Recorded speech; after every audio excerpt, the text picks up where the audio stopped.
Hello, students. This is Dr. Winkler again. My goodness, we're moving right along in the Ancient Civilizations course. This is lecture 16. So I hope you're keeping track of things, and I hope this makes logical sense as we progress from one topic to another. We're still talking about Greek civilization, but we're talking about the later time frame, the Hellenistic. This is when you see foreign influences going in both directions. See the Greek influence going to the Middle East influence going back to Greece. And this creates the Greek-like civilization. As I mentioned last time, Greece commits suicide, the civil wars. Finally, you see, the Spartans dominate, and the Thebans dominate. And the point of the matter is that the Greeks are really too weak to resist external invasion. When Philip II of Macedonia comes down with his armies from Macedonia and conquers the area. The significant battle is the Battle of Cheronia, right here, 338 BC. The Battle of Cheronia. This is the deciding victory in which Philip now takes over Macedonia. He has the entire Peloponnesian Peninsula now, except for the land of Sparta, which Alexander's going to get in a little while. So now Alexander has when his father dies, it's probably assassination. Probably Alexander had something to do with it. Probably his mother, the wife of the king, also had something to do with it. Any of it, now we have this, he's a young man. He's very young. What, 20? Something like that. And now he is the leader of a major military state. We do hear things like, you see, you have Socrates taught Plato. Plato taught Aristotle. And Aristotle taught Alexander the Great. Yeah, of course, Alexander's people can say that. Alexander can say it. Meaning that here I am, this high-minded individual. I was taught at the feet of the great intellectual, the great philosopher. And now I take my great intellect, my great ability, and I spread it throughout the world. Yeah. Yes, he said that. But in reality, is that really the case? We can't be sure. On the other hand, can we say, is this guy high-minded in any real sense? Is he a high-minded piece of morale in any sense? Now, as we discuss this, I will talk about him trying to infuse cultures back and forth. But to put him on the same category as Plato and Aristotle, I think is doing both Plato and Aristotle a great disservice. This man is clearly not on their level. Well, talk about a man of ambition. Let's go back to, oh, by the way, we don't really know what he looked like, but there's a very early, as you can see, representation of him in art. Whatever he looked like, it might have been something like this. Now, human beings don't really have eyes quite that big in relationship to their head, but can we say he looks like a typical macho young Greek man? And that's kind of what we expect to see. Let's go look at his ambition here.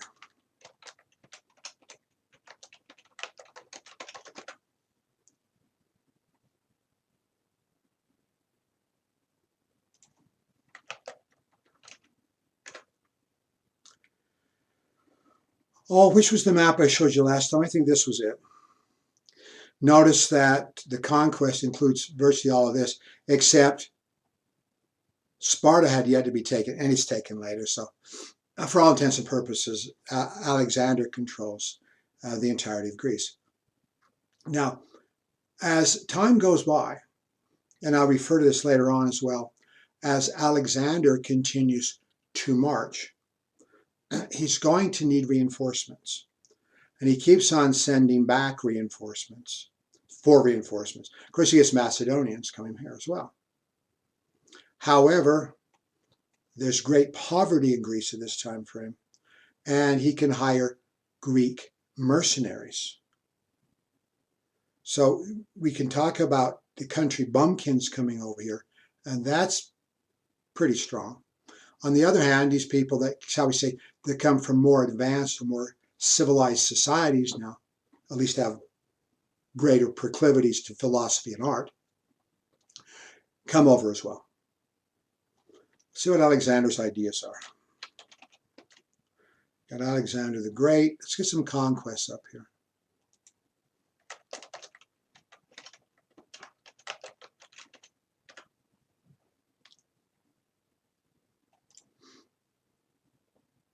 Remember earlier on I showed you a map of the Persian Empire, which is really big and really impressive. Notice it was virtually all of this. I brought this up in context. Remember we were talking about the Persian invasions for 90 BC, for 80 BC. And they're coming over and they're attacking Greece with the resources you can get from this very vast area. Now, remember, 490, 480 BC, and now we're talking roughly 336 BC. What's that, 150 years, give or take? That's a long time. Well, how would Alexander justify this invasion? I mean, how about naked aggression?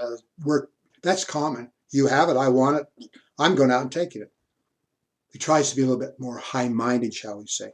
Tries to give us a rationale. Remember, the Persians took areas, including Athens, in Xerxes' invasion of 480 BC. They took it and burned it. And now Alexander's getting even. 150 years later.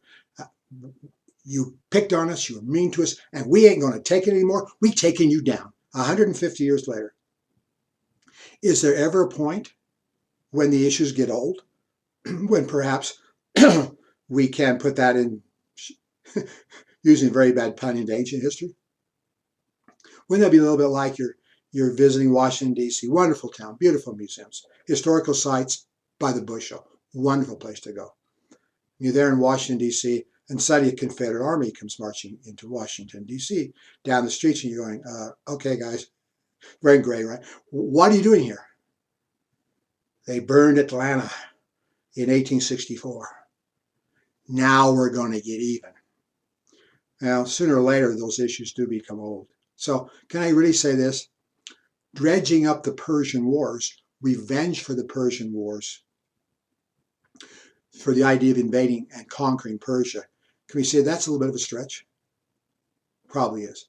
Now, he wants everybody to think he's high-minded. It's important to remember this. He wants everybody to think he's high-minded. Well, how are you a high-minded conqueror? You're going to burn, pillage, plunder, and destroy. You're going to kill people. How do you turn that into a high-mindedness? Well, he says, I come in revenge. I also come in the name of knowledge. He brings historians with him, people that will record what's happening. Okay, that's nice. Unfortunately for us, and an understanding for ancient history, sometimes the sources that were once available are no longer available. We don't have the earliest accounts by the historians that were with Alexander.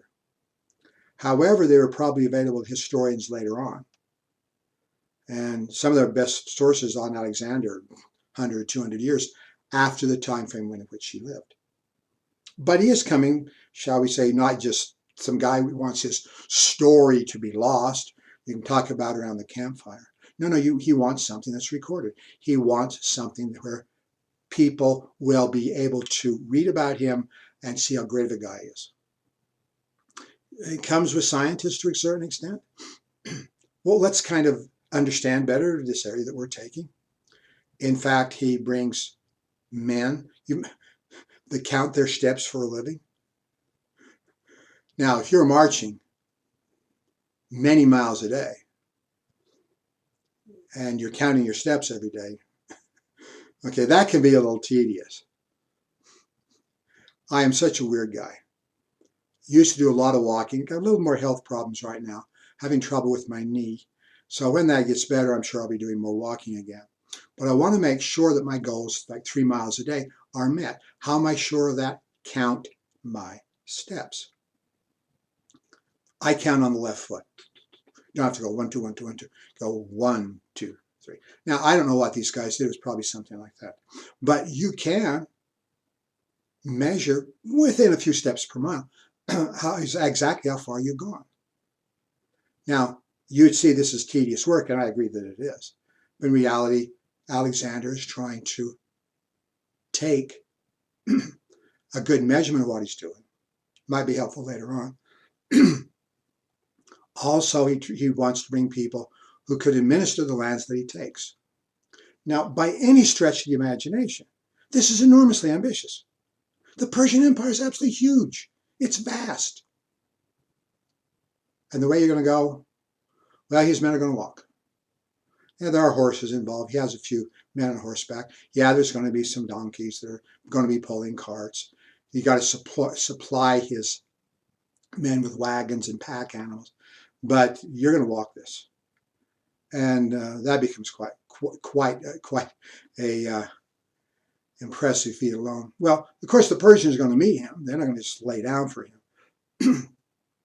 If you're into adventure stories, and there's some good ones here. There's some really good ones. He starts out, as you can see, from Macedonia. He crosses the Bosporus, the Hellespont, right here into Asia Minor. Now he's into the places that are controlled by the Persians. Of course, the local satrapies over here monitoring him. Well, we better get this guy, take care of him. He meets them in battle over and over again. They can't figure out how to beat him. Is he a clever man? Yes. Is he a good general? Sure.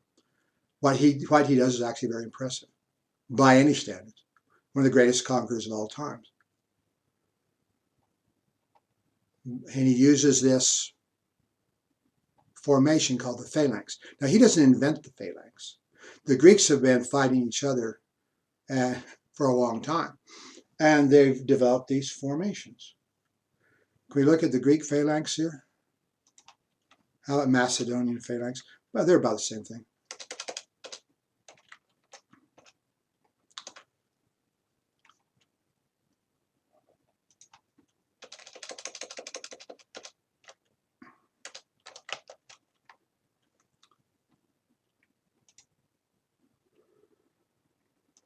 Get a Macedonian phalanx for you here. Yeah, we got a whole bunch of good ones here, don't we? The phalanx is a square formation. In other words, you have as many men on either side. Is this one helpful? Well, this is, even though it's a square formation, this diagram is not quite square. Maybe this one gives you a better idea as to what it looks like. The men are carrying these, we call them pikes. A pike is essentially a long spear. They're about 15 feet long. You can imagine how unwieldy that would be. You're walking around with something that's 15 feet long. Well, if you are meeting your enemy, and usually there's about 3 feet distance between the men, your men here on the front line, and 3 feet distance behind them going straight back. If you're meeting an adversary, either on horseback, chariots, or you're meeting them on foot, you can take these pikes and drop them down. Can you see right here that the man in the front row, and he's probably going to have total about 3 feet of that.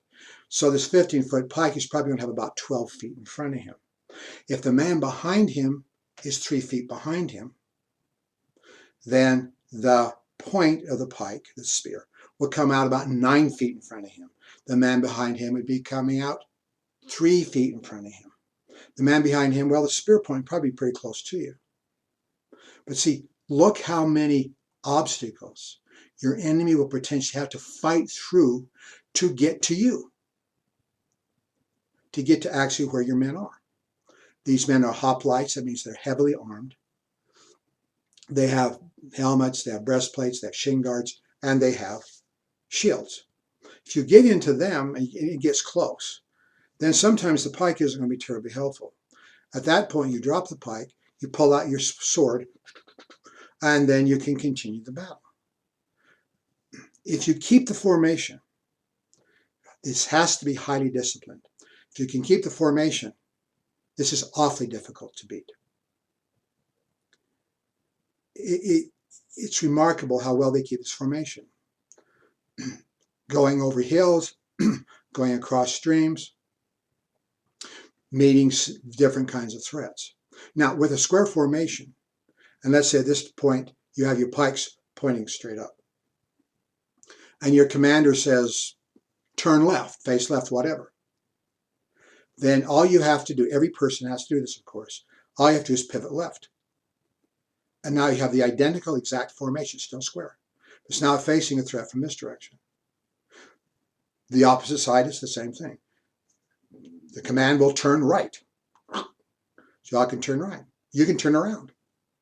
It's the same formation no matter how you use it. Remarkable flexibility. Using the phalanx, very, very strong organized, strong structure.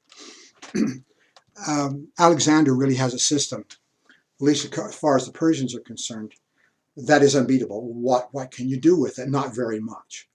So that this really helps. The main formation at times is like 18,000 men.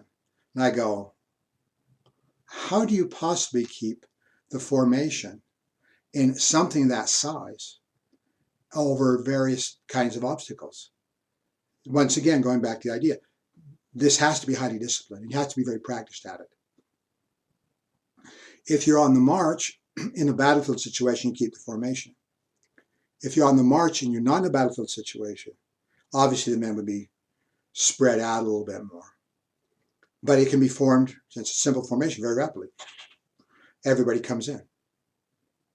Well, let's go back to our ambitious friend, Alexander and his attempt to take the Persian Empire.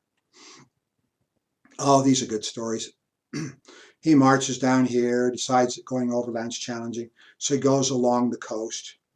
One of the problems with going along the coast is that if somebody hits you from the opposite side, you really don't have a point of retreat. Going into the water is not going to be terribly helpful.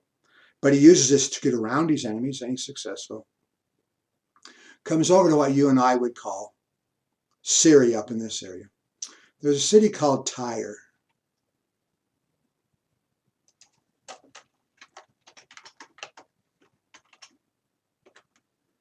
And Tyre is off the coast of, I guess that's Lebanon, up in this area. Yeah, modern day Lebanon. It's about right here, as you can see. Well, the challenging thing for Alexander is that it's a Persian town. It's a Persian fortress, but it's off the coast. And Alexander at this point doesn't have a navy. So how is he going to take this thing? He doesn't want to leave it in his rear because it can threaten him. These guys can leave Tyre and go in and cut off his supply lines, going all the way back to Greece and Macedonia. So what do? Well, let's build a causeway out to it. Very, very challenging. It's got a lot of guys, but this is what, about 3 miles? So you come out about here, and he starts building the causeway, and the causeway comes out. And of course, the people in Tyre are watching this happen. And finally gets all the way out here, and then you're essentially beneath the city walls. But of course, Alexander can have his men put more dirt, rock, sand, whatever he's using, right out along here, so you can deploy your armies more broadly against the wall and knock them over, and assault and take it. You see how resilient, how resourceful his kind of warfare is. Well, one of the areas he wants is Egypt. Remember Egypt, the breadbasket? Egypt got all this extra grain. That's a great, great, great, great thing to control. If you can control Egypt, boy, darn, you're going to be wealthy. So he sends his armies down here. It's not a difficult conquest because the Persians are thinking in this direction. If we have put our forces down here and they get cut off, well, then you've kind of lost everything. It's better to garnish your forces, to place your forces up here and essentially give up on Egypt. And that's more or less what they do. So the conquest of Egypt by Alexander is actually pretty easy. He comes down here, takes this area, and out in, now let's see,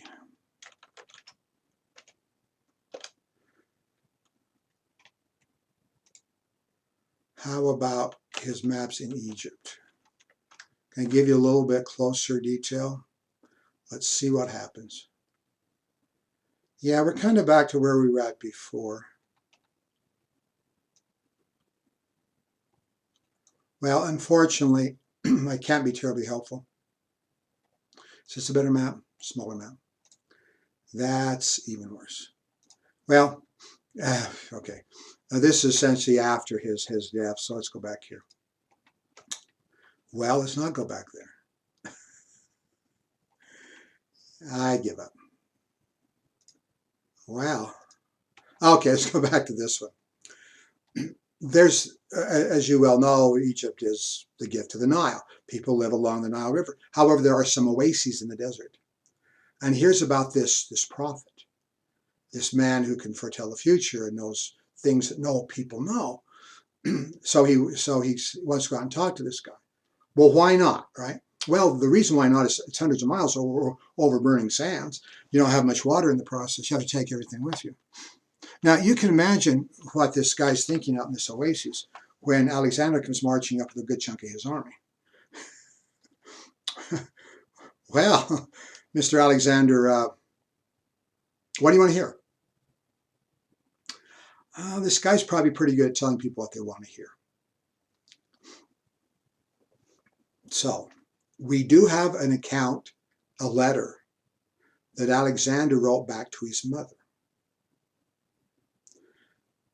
Never saw his mother again, dies before that was a possibility. In any event, he sent his letter back to Mom. Mom's over here. He said, oh, Mom, I found out wonderful things. You see, apparently, Alexander's mother said that his father, Philip, was not actually his father. That his father was actually some kind of deity or some kind of god. And that's essentially what this prophet, this shaman, this soothsayer, out in this oasis told him. By the way, you're a son of a god. Whoa! Talk about an ego boost. Man, that's going to build you up quite a bit. With this man's enormous ego, you would believe very strongly that he'd buy into that, even though you and I look at this with a certain amount of skepticism. Sounds like a bunch of hokum. Any event, let's go back. He's taken Egypt, marches back to the central area. The Persians are trying to figure out ways of beating him. Their chariots don't really work. Chariots don't usually smash into formations this time frame, but they do run fairly close to enemy formations. You can use, if you've got a good arm, you can throw a javelin toward them, or you can just simply pull out and use bow and arrow to do damage to your enemy. Alexander beats them, defeats the emperor. Alexander wanted to capture him. In fact, he's killed. So now he's got Susa as the capital. See it right there? Susa is the capital of the Persian Empire. Well, all of this now is controlled by Alexander. And, well, can we say that since the administration center is gone, the armies are no longer available, that this area of the Persian Empire are going to, shall I say, not be able to organize very well in order to threaten you. On the other hand, Alexander wants to make sure that his flank, if you will, is protected. So these people can't rise up, they can't organize, they can't choose another emperor, they can't come after him. So let's conquer it. His idea was that he's going to march to the sea, to the point you get to the sea, and the sea will be his boundary over here. Now, this is obviously involved in geographical ignorance. Where is the sea going east from modern-day Iran? You got to go across Pakistan, you got to cross India. You might have to go through the Himalayan mountains, which are some of the highest, most formidable obstacles on the planet. Then you're going to have to go through either Southeast Asia or Asia, march across through Vietnam, march across through China. That's an awfully long way. See, if Alexander realized the distance were involved in reaching a sea which is thousands of miles out there, he probably would have said, well, maybe I need to be more modest in what I'm doing. So this is, shall we say, this is setting yourself up to fail because your knowledge is insufficient. Well, so he's going to take his men.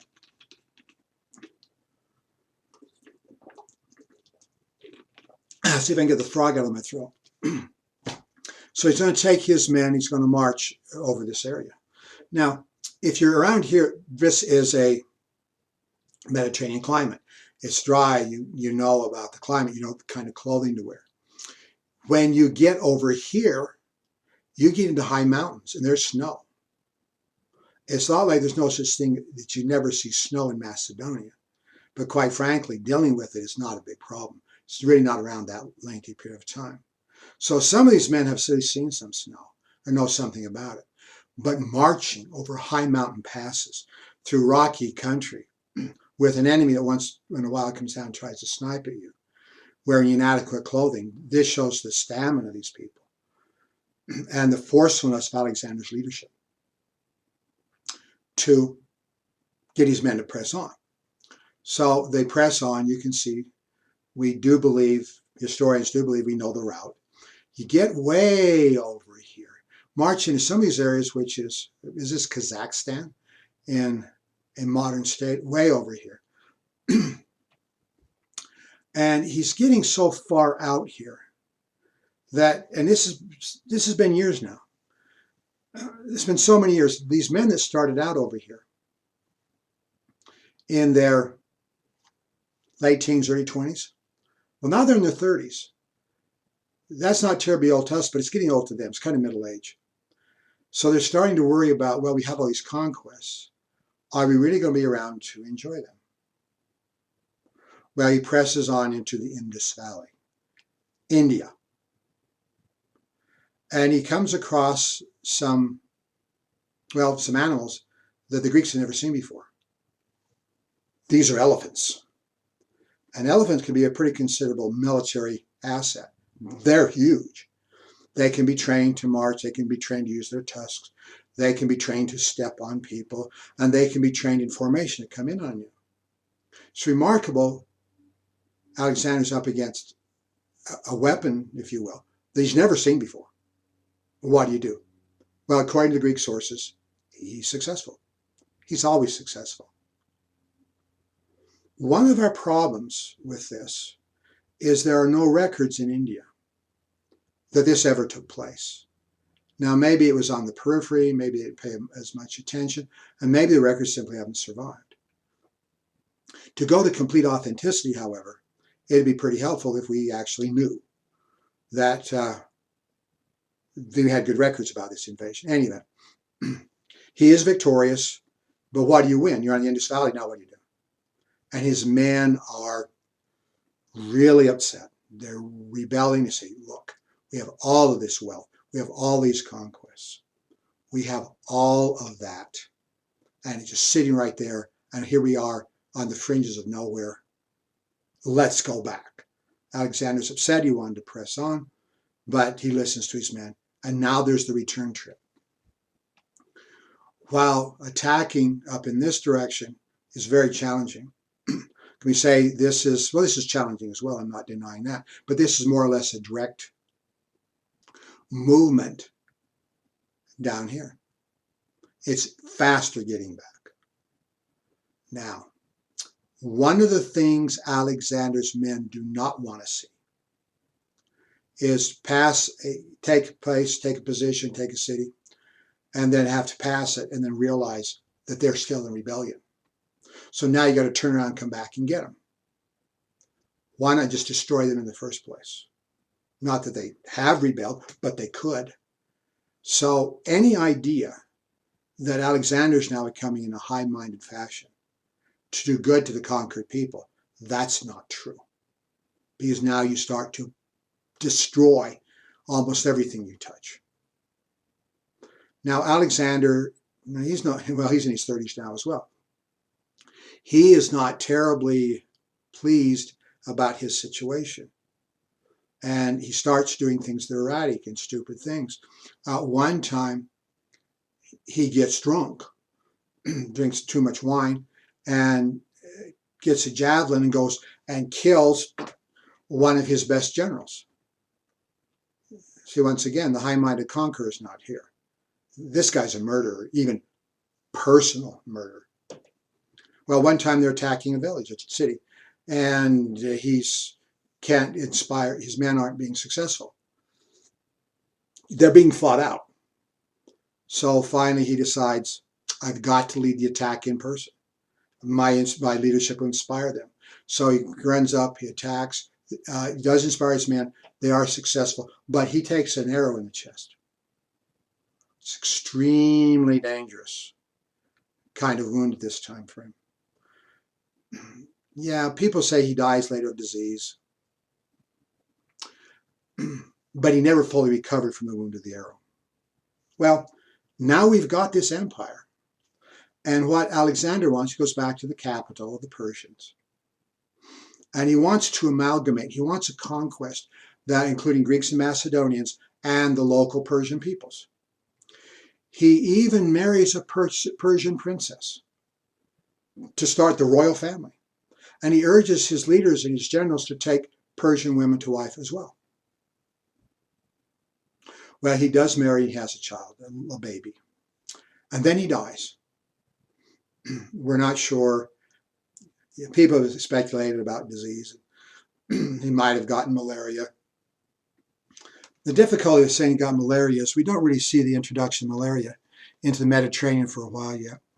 I personally believe, this is just me talking, I'm certainly no Greek historian, I think he died because he never fully recovered from the wound. Now, he's still a young man, but he dies. His heir is a child, small child, baby. And the baby ends up getting killed. Well, and I'm to the point now where I'm going to talk about Alexander Empire breaks up at his death. Let me come back to that in a minute, because I've got to give you a better explanation on the nature of the Hellenistic. If you're marching from here to here, we're talking, what, thousands of miles. It's a very, very long distance, including all the route. That's a long ways. Now, there are going to be men that are going to get sick. There's men that's going to be injured. The men just simply physically incapable of going on. What do you do with them? You put them in cities, in towns. You establish them there. We say, well, if men are dying and getting sick, isn't your numbers of your army going down? Certainly that's the case. We believe initially he might have had 30,000 men. Where do you get more men? Well, you can send back, as I've always mentioning, to Macedonia, get other these guys to walk over and meet you. But you can also hire mercenaries that speak Greek, the Greeks over here, and you hire them, you come over. So now you have a Greek presence. As these men become sick, aged, infirm, wounded, Alexander leaves them at various places along his route. Now, militarily, that's a good idea, because now you have a route where you get your supplies and additional manpower all along your march. So you can continue to get supplies. Very good idea. Can we say that Alexander, therefore, is establishing cities during his conquest? At one time, he bragged that he established something like 1,000 cities. Now, that's an exaggeration. Within his lifetime, he counted about 65. However, cities are continued to be established because even after Alexander's death, his empire breaks up When his empire breaks up, his generals take a piece of it here and there. How do you administer this area? You want to hire local Persian people? Probably not. You hire people back over in Greece. They speak Greek. They read and write Greek. So you bring them over in administrative posts, trading posts, posts where you actually have supplies, and you establish these. So in Alexander's lifetime, we count several score. Within a period of time after Alexander's death, these enclaves, these Greek cities, are established in numerous places. We do say that about 250 total. That's an impressive number. And of course, they're scattered all over this area, in Egypt, Asia Minor, Syria, all of these areas. So can you see now, it's very easy to see there's going to be a fusion, if you will, of Greek and Middle Eastern culture and civilization. We need to be careful. We do not want to look at this and say, oh, this is the polis. You see, the polis, which we discussed earlier, of city-states, various forms of government. These are not a polis. These are enclaves, cultural military enclaves into other places. Any pretense to democracy is out the window. Any pretense to various forms of government, rather than firm military control, firm military dictatorship, is really not on the table. This is really what we see. But you have to have Greek administrators, you're going to have trade, you have commerce, because the Greeks are going to be here a very lengthy period of time.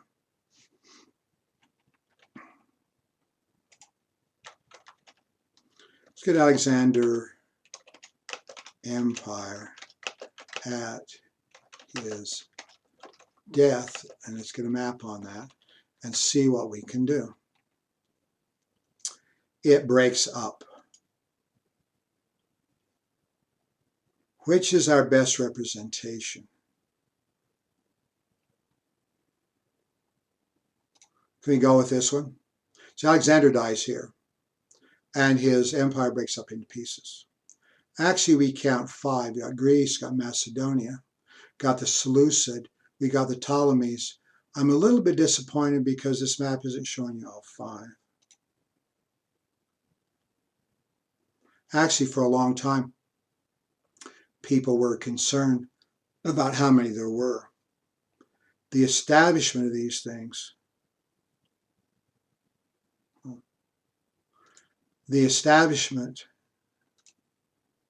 another way of looking at it. The establishment of some of these are on the basis of coinage. We call that numismatics.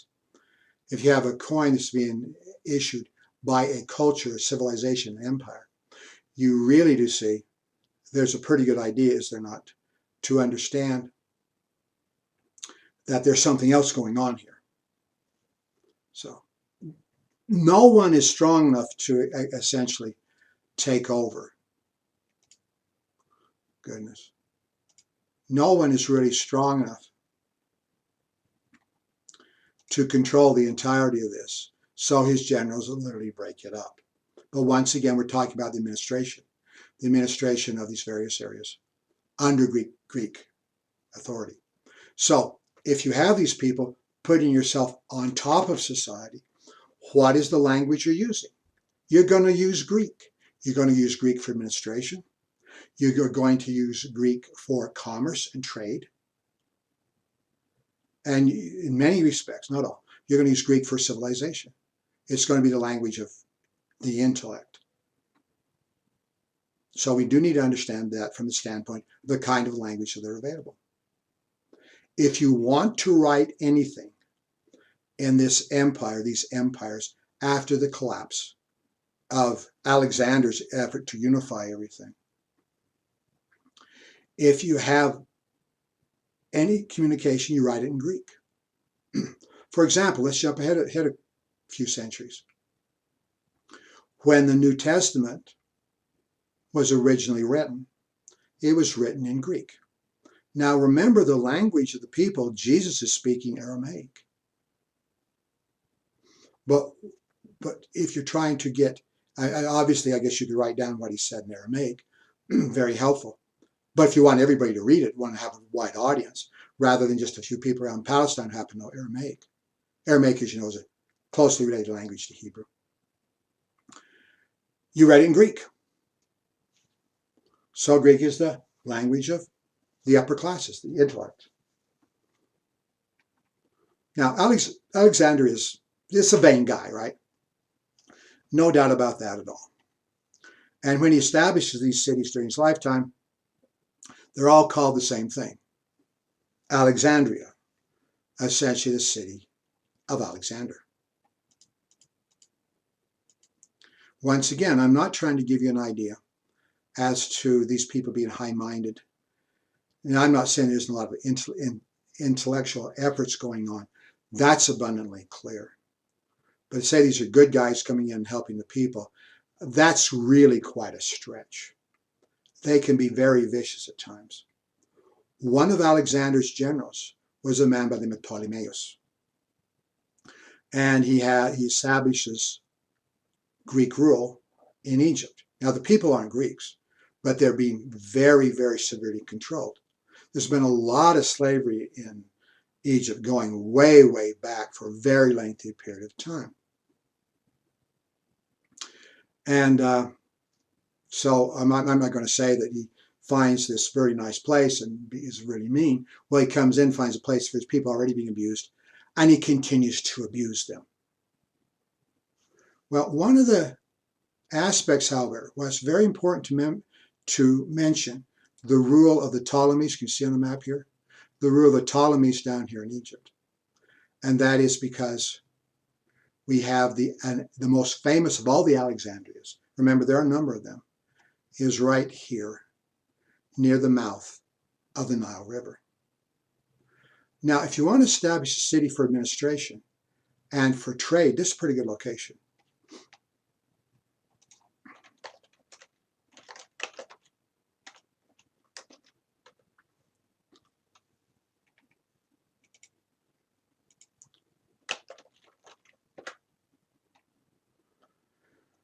Oh, I'd like a map that shows you longer distance. This is actually the city itself.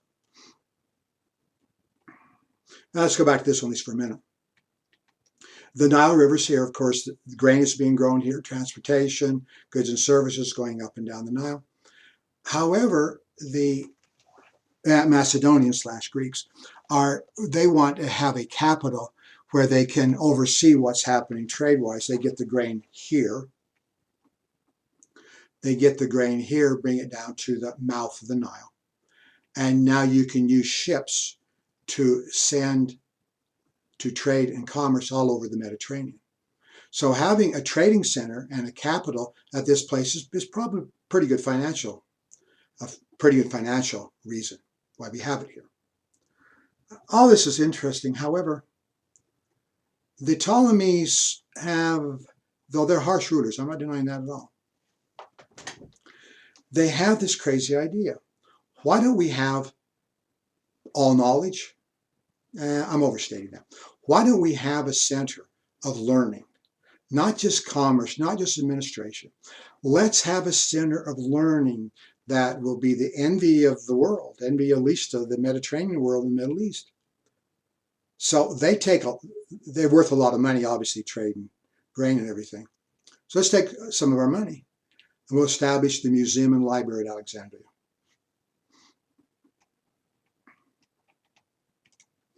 As you can see, the Great Lighthouse of Alexandria was out here, often considered to be one of the 7 wonders of the ancient world, very large, and you'd go way up. Why do you have to have something so high? Just to guard the coast. Well, because there's the curvature of the earth. If you have something down in the sand, a guy with a lantern or something like that, you can only view that person out to about 3 miles because the curvature of the earth will keep you from being able to see him at greater distances.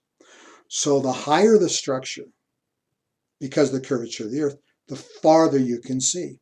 So ships, even sailing at night, can have a homing light so they can come in and land their goods and services. Great idea. Well, let's look at the museum and library. The attempt was to get all the books you can anywhere you can. at the library. Now, you can bring in books in numerous languages. Hebrew, you can bring in books in Persian, a lot of different languages here. And if you come in there and you sit down, everybody's going, well, I speak Greek, but I don't know Persian. How am I going to read that manuscript? There's a large effort to translate all the important books from English. English, where did that come from? From Persian. It's early, guys. From Persian whatever, into Greek. So now you just have to know Greek. A Greek scholar, anybody knows Greek. And all the well-educated people in the Middle East by this time are going to know Greek. They used to go to the museum, and now you can read your manuscripts. Greece proper has fallen into hard times. Fallen into hard times economically, fallen into hard times socially. A lot of the men have to leave Greece, once again talking about mercenaries, going over and helping Alexander. A lot of people leave Greece because you can get jobs in the Middle East, economically and politically, to help in the administration. So Greece proper has fallen in hard times. We often say it's been depopulated. A lot of times we say the birth rates have gone through the floor. People aren't having kids anymore. Even if you can afford to support them, it's routine for a lot of families to expose their children. Population decline. Is the heart been wrenched out of Greece proper? Something has happened. Well, my point in telling you that is this, that they want to maintain their materials. Remember, we talked about Greek drama. We talked about Aeschylus, Sophocles, Euripides, Aristophanes, these great Greek dramatists. And their plays are actually kept as state secrets, as state treasures in Athens. But the librarians in Athens, we had a hard time maintaining this. As documents deteriorate, you do want to make other copies. We really don't have the manpower, we don't have the resources to do so. And then the librarians, don't trust librarians, the librarians in Alexandria, they say, oh, look, I know you're hurting for resources. Tell you what, we're good guys down here. You take we'll come up, we'll get these wonderful state treasures. We will put them on our ships. We will take them all the way down to Alexandria. We will make copies. So rather than having these brilliant pieces of literature existing in very few copies, maybe only one, now we'll have another copy down here. We have the money to maintain it. We have the money to keep on copying them. And then we'll send you back the originals. If you're up in Alexandria, you say, Athens, you say, that sounds like a pretty good deal. Saves our resources. And now this is more widely available in other copies. Of course, this takes a long time. Ships have to come, get the manuscripts, take them down, and bring them back. Well, after a number of years, the librarians up in Athens are saying, writing down to the people in Alexandria, well, by the way, you've had these for a long time, plenty of time to copy these things. How about sending us the originals back? The people in Alexandria go, what? Can't hear you. What manuscripts? Man, what are you talking about? In many cases, they don't return them. So although we do think about the splendor of Greek civilization, a lot of the information now is transferred down to Alexandria. And it becomes a lot less strong to have these manuscripts in Greece because now they're someplace else.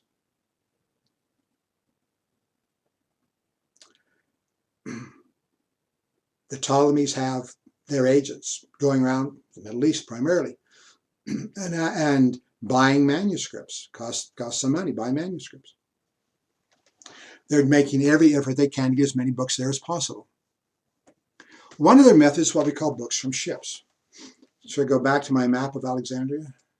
Okay, maybe this one. As I've already been making a big deal, there's trade going on across the Mediterranean coming into Alexandria. So books come in all the time. Ships come in all the time. Well, one thing you do, you have to have port authorities. You have to examine what they're trading. And sometimes there's imposts or tariffs involved.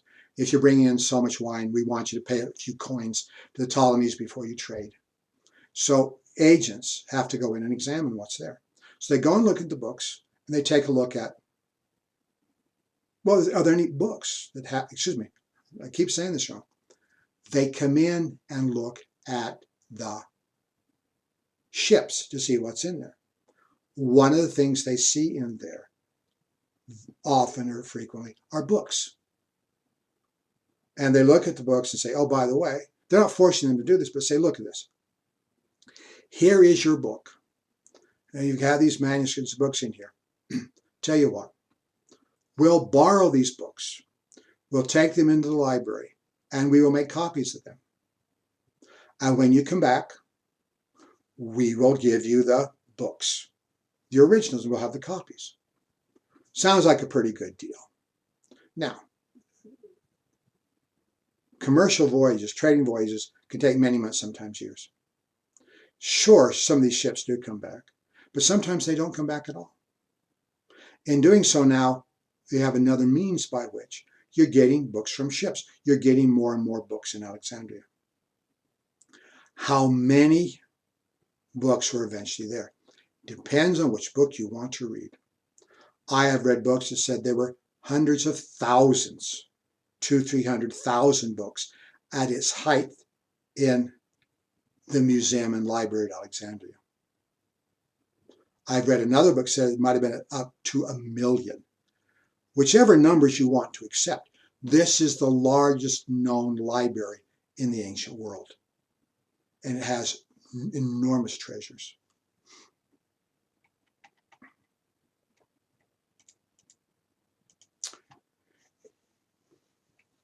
And remember, most of them are in Greek. Let me come back and mention this in a few minutes as to what happened to the museum. But in the meantime, let's talk about some of the intellectual accomplishments by people that were there. If you're an egghead, you gotta know Greek. If you're an egghead, you're a scholar of any kind. Let's look at the museum here.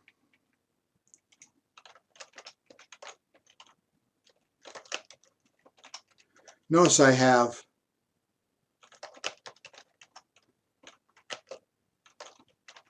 say museum, they have artifacts, all kinds of artifacts.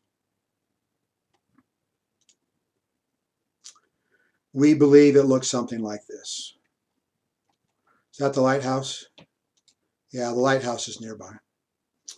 We believe it looks something like this. You have scrolls.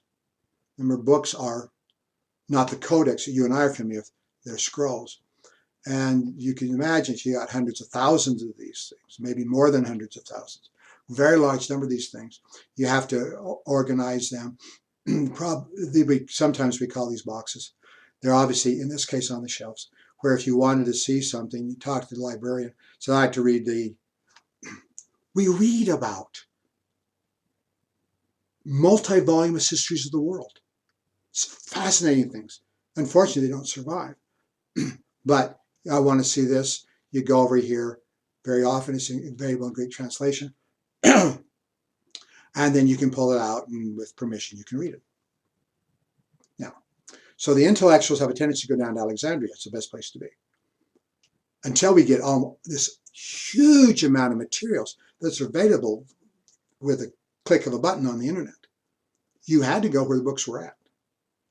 And one place that was great to go was the Library of Congress in Washington, D.C. when I'm in grad school in Washington, D.C. and I want to do research, which I really have to do for my program, hopping on the subway, called the Metro, going down and getting off and walking over to the Library of Congress was a stunningly fun thing to do. So we until very recently, we were doing the same kind of things that they are. Well, okay. Some of the intellectual accomplishments, we have Euclid. The Greeks like mathematics. We would think one of the reasons why they like mathematics, can we say math is essentially an extension of logic? Can we say math is an advanced form of logic? I think we can make that case. My one brother have two brothers. My one brother, the egghead, they're both eggheads. Really bright brother, math major. Oh, come on, man. And he'd show me his homework. He'd try to impress me. I'm easy to impress. I look like, oh, wow, it's all Greek to me. Remember that in math, they tend to use Greek symbols. Remember pi from your geometry in high school or grade school, whenever they're teaching it nowadays. Pi is a Greek symbol. They tend to use Greek symbols because the Greeks, well, Greeks were good mathematicians. My brother, when my brother was impressing me, I remember asking him, he's trying to explain things to me. It's over my head, but I'm trying to act like I'm with the conversation. I said, well, what's the practical application of this? He looks at me and says, there's no practical application of this. Really? He says, you learn all that your freshman and sophomore years as a math major. When you get, I guess, advanced calculus, whatever else he was studying at the time. There's real no practical application. It is math to extend our information of math. Now, I still think that is somewhat an extension of logic, and the Greek philosophers, they like logic. So math fits into this fairly well. Something else, if you're in Egypt, and the Nile floods every year, and when it does so, it tends to wipe out all the landmarks. If you have, let's say, my field ends right here, and here's a stick to prove it, stick the stick in the ground. Well, the flood comes and the stick's gone or covered with mud, and I don't know where it is.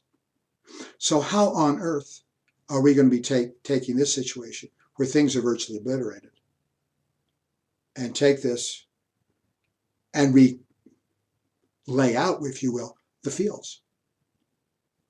See, geometry is extremely important mathematical construction to be able to do this. Remember from your geometry, angles, sides. If you know one side, how to calculate another side. If you have one angle, how to calculate another angle. So this is not theoretical in any real sense. It is very, very practical. When I took geometry, we all did, I think. I believe it was in 9th grade. And the professor was saying, professor, high school teacher, back in the day, people didn't teach geometry until college. It's a college course. Then you start teaching in high school. Here we are in 9th grade now.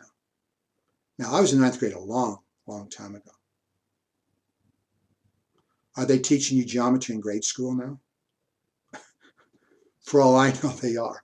You would remember that because you're young people. Nonetheless, my textbook in 9th grade said Euclid's geometry. So we're going back teaching this geometry, something that is well over 2,000 years old. And we're still using it. Archimedes is someone worth mentioning, one of your great scientists in the Alexandrian Museum and Library. And his most famous quote is, Eureka, I guess a Greek translation, Eureka, is I found it. Some of the work he did was displacement and volume. The story is this. One of the pharaohs gave gold to his jeweler. And in giving gold to his jeweler, he said, make me a crown of gold. And so the jeweler made him a crown of gold and gave it to him. For whatever reason, that the emperor was suspicious. He thought maybe that the jeweler had not used all the gold and he kept a small amount.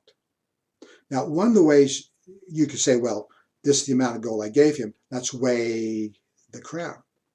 But if you put other base metals in there, maybe silver or lead, to make the weight come out all right, you do have a problem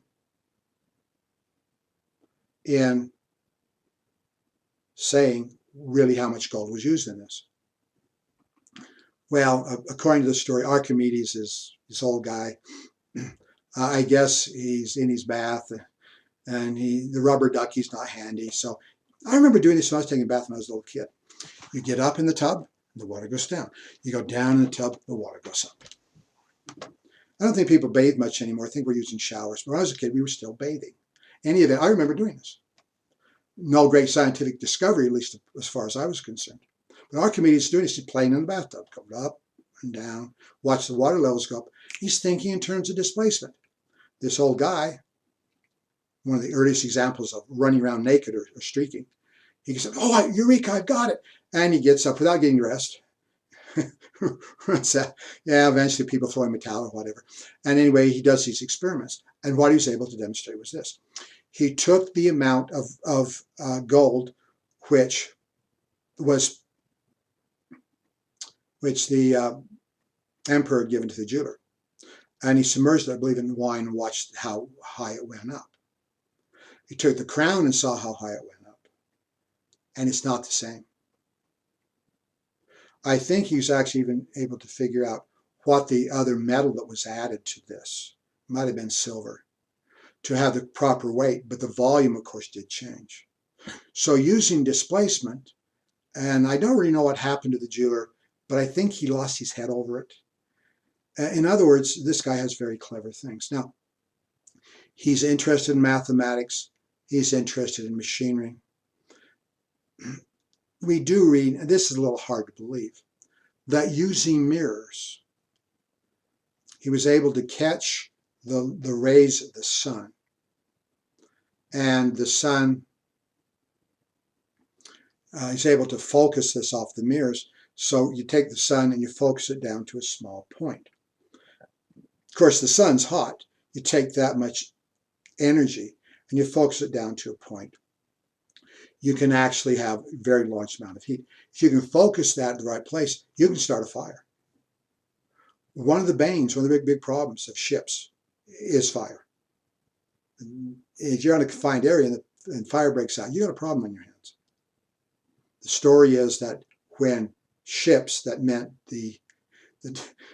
damage, shall we say, were coming close to Alexandria, he'd get out these mirrors and focus on the sails of the ships and start them on fire. Now, as a matter of practicality, in theory, that's probably doable. In reality, over long distances, miles perhaps. And you're able to focus this on a ship that's going up and down the water. I don't know if that's, of course, you have to have the proper angle. I'm not sure that's terribly practical. Theoretically, it's possible. Well, very important, Archimedes is working down there. Now we come to somebody who really likes my fire. We now come to Eratosthenes, the most famous astronomer in Alexandria. Eratosthenes. Eratosthenes is interested in the cosmos. And there's something that kind of happens which he notices.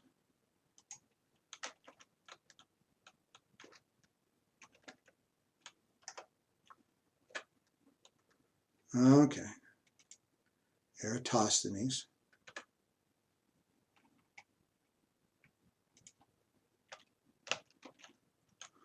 Circumference of the Earth. So you get some images here. He's up here in Egypt. He's at Alexandria. And at noon on the longest day of the year, there is always a shadow that's cast. It's a very small shadow, but it's always cast. And it's what? 7 degrees off of perpendicular. In other words, if you have a column or a pole standing straight up on noon of the longest day of the year, it casts a shadow. If you go farther south in Egypt, what's it? Farther south in Egypt, and then that doesn't happen.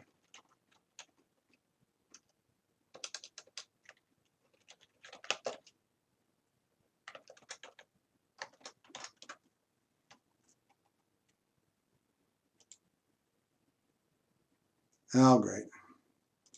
Always the wrong thing.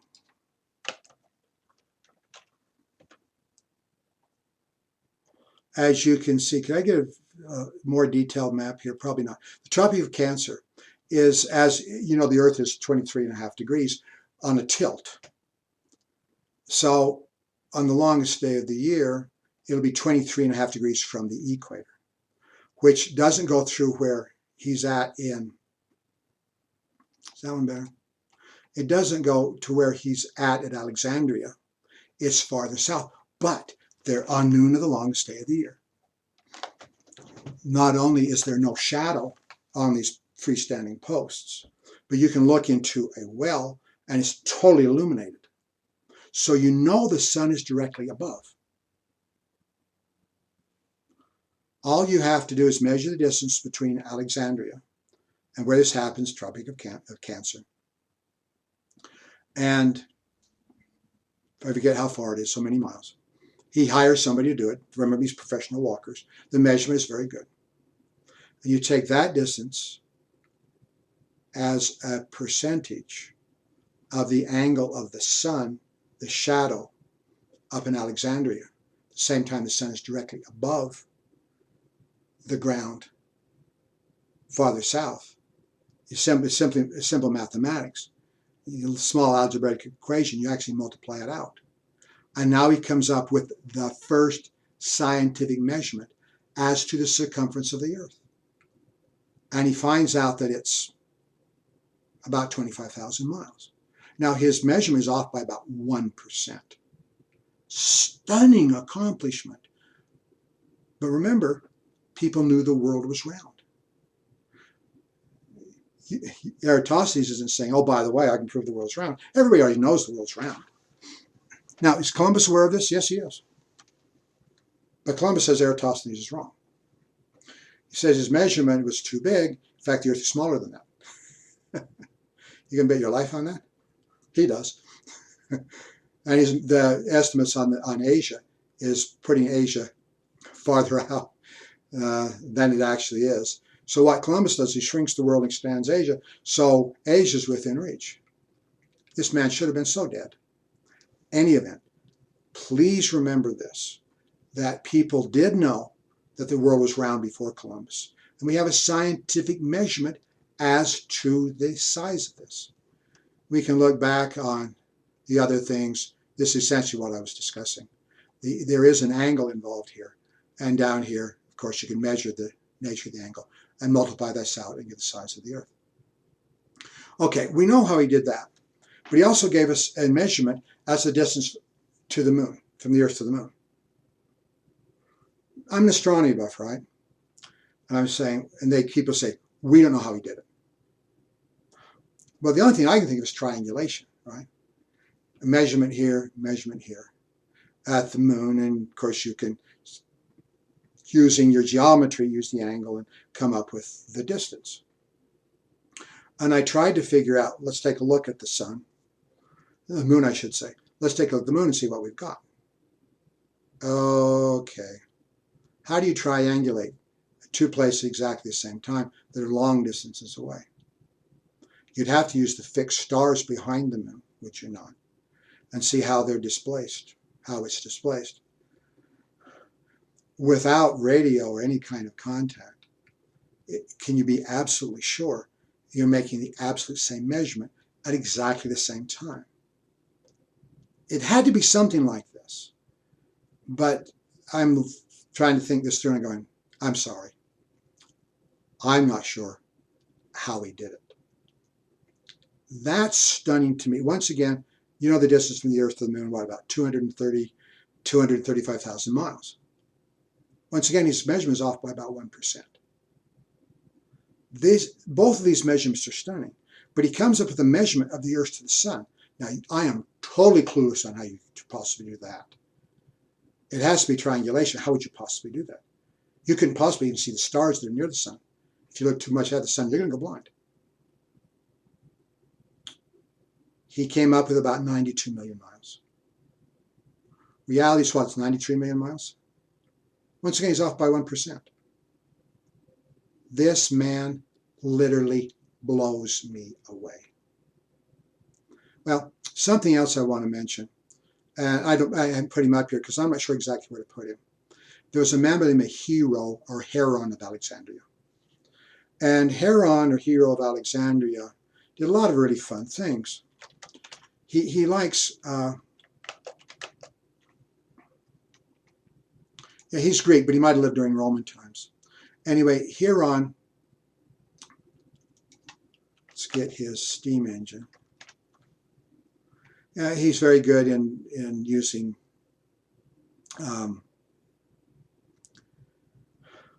water.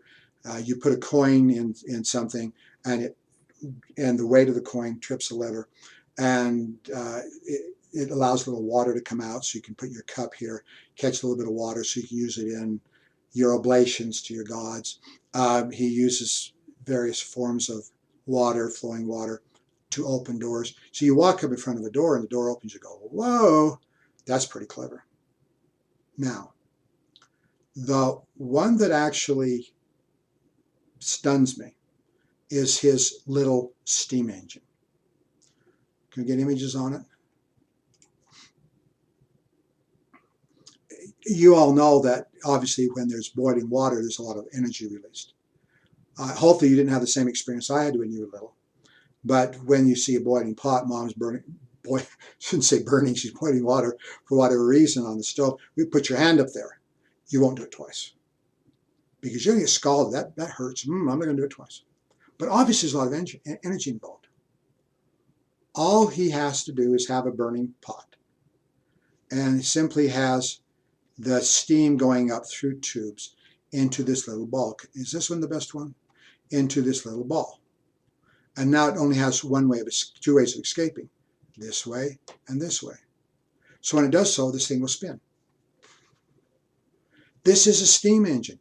It's the ability to use steam to do things. Oh my goodness. Could we possibly, in our wildest imagination, say that the ancient Hellenistic world is on the verge of a scientific revolution? No. As clever as this is, to have a scientific, I shouldn't say scientific, I should say industrial revolution. We have machinery do work. For this to have taken off, for people to make practical use of this, there would have to be a whole host of differences in society, a whole host of differences in the economy, and how people view the efficacy of work. Now, all those changes would have to be involved for someone to take this and go, oh, that's cool. Now we can do work with it. Now we can accomplish a lot more.